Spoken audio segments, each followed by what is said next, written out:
पेश है आपके सामने एक सच्ची कहानी जिसमें आप देखेंगे एक साधारण लड़की की जिंदगी में आई एक भयानक घटना।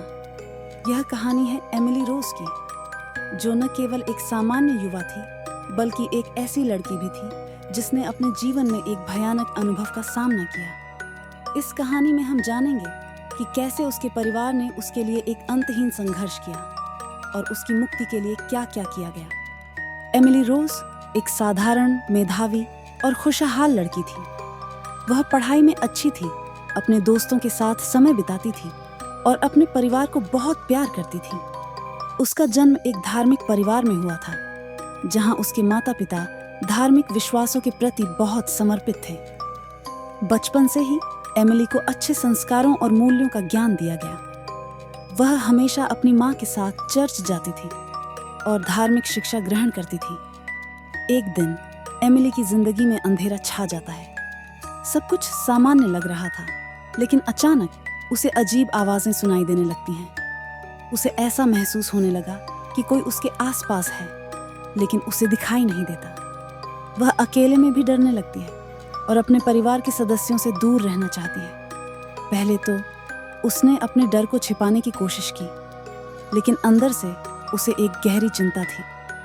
जैसे जैसे दिन बीतते गए, एमिली की हालत और बिगड़ने लगी। उसने अपने शरीर पर नियंत्रण खोना शुरू कर दिया। कभी कभी वह बेहोश हो जाती और जब वह होश में आती तो उसके चेहरे पर एक अजीब सी चमक होती। उसकी आंखों में एक डरावनी दृश्य दिखाई देती थी, जैसे वह किसी और दुनिया में हो।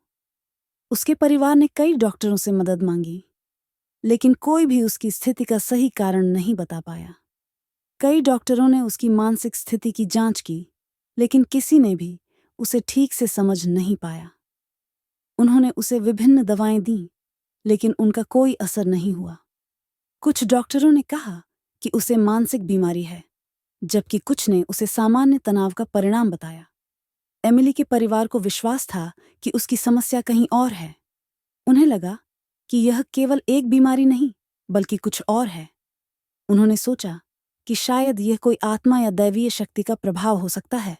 इसीलिए उन्होंने अपने विश्वास के अनुसार एक पादरी, फादर मोर से मदद मांगी। फादर मोर एक धार्मिक व्यक्ति थे और उन्होंने एमिली की कहानी सुनकर कहा कि वह उसे ठीक करने की कोशिश करेंगे। उन्होंने कहा कि शायद एमिली किसी दैवीय शक्ति के प्रभाव में है और इसलिए उन्होंने उसे एक्सोर्सिज्म करने का फैसला किया। एक रात फादर मोर ने एक्सोर्सिज्म की प्रक्रिया शुरू की। उन्होंने कमरे को पवित्र किया और प्रार्थना करना शुरू किया। उस रात का माहौल भारी था। जैसे ही उन्होंने प्रार्थना की, एमिली ने चिल्लाना शुरू कर दिया।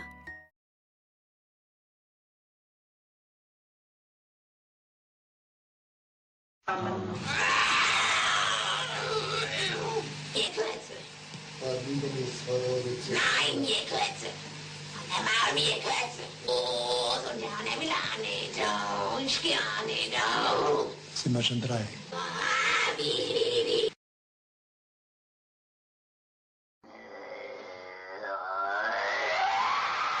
Als Kind Gottes. Ich hab ein Moderschlag.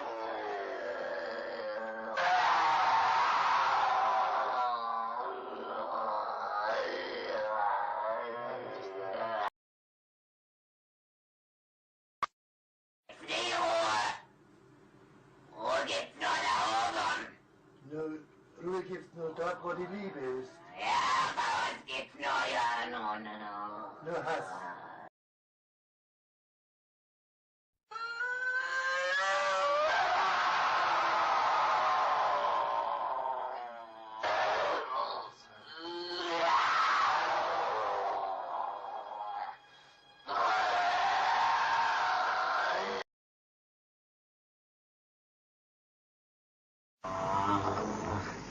Die müssen in eigenen Seminaren ausgebildet werden, die dürfen nicht auf die anderen Universitäten. Kapiert? Klar. Ist da sonst noch etwas zu sagen? Im Namen des dreifaltigen Gottes, des Vaters, im Namen des dreifaltigen Geistes, befehle ich dir auszufahren und nicht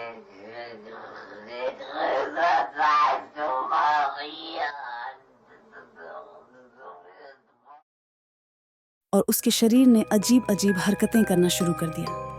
वह बिस्तर पर जोर जोर से हिलने लगी। Father मोर ने प्रार्थना की, हे प्रभु, कृपया इस आत्मा को बाहर निकालो और इस लड़की को मुक्त करो। उन्होंने दुष्ट आत्माओं को बाहर निकालने की कोशिश की, लेकिन एमिली की हालत और बिगड़ने लगी। वह चिल्लाते हुए कहती, मुझे छोड़ दो, मैं तुम्हारी नहीं हूं। उसके शब्दों में दर्द और गुस्सा था।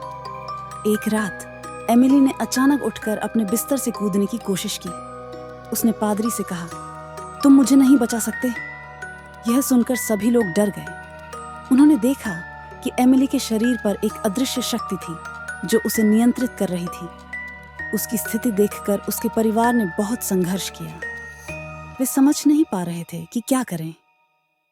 उन्हें अपनी बेटी के लिए चिंता थी, लेकिन उन्हें विश्वास था कि उनका धर्म उन्हें सही रास्ता दिखाएगा। वे दिन रात प्रार्थना करते रहे, लेकिन एमिली की हालत और बिगड़ती गई। उसने खाना पीना भी बंद कर दिया। वह धीरे धीरे कमजोर होने लगी और उसके शरीर में ताकत नहीं रही। उसकी माँ, जो हमेशा उसके साथ रहती थी, एक दिन उसे देखकर रोने लगी। मेरी प्यारी बेटी, मैं तुमसे वादा करती हूँ कि हम तुम्हें ठीक करेंगे, उसने कहा। लेकिन एमिली ने उसे देखकर कहा, माँ, मैं इस दुनिया में नहीं रहना चाहती, मैं कहीं और जा रही हूँ। अफसोस, एक्सोर्सिज्म के कई प्रयासों के बाद एमिली की मृत्यु हो गई। उसकी मौत ने पूरे समुदाय को चौंका दिया। परिवार में गहरा शोक छा गया। उनके लिए यह स्वीकार करना मुश्किल था कि उनकी प्यारी बेटी अब इस दुनिया में नहीं है। यह मामला समाज में चर्चाओं का विषय बन गया। कुछ लोग फादर मोर को दोषी मानते थे, जबकि अन्य लोग मानते थे कि यह सब एमिली की मानसिक स्थिति का परिणाम था।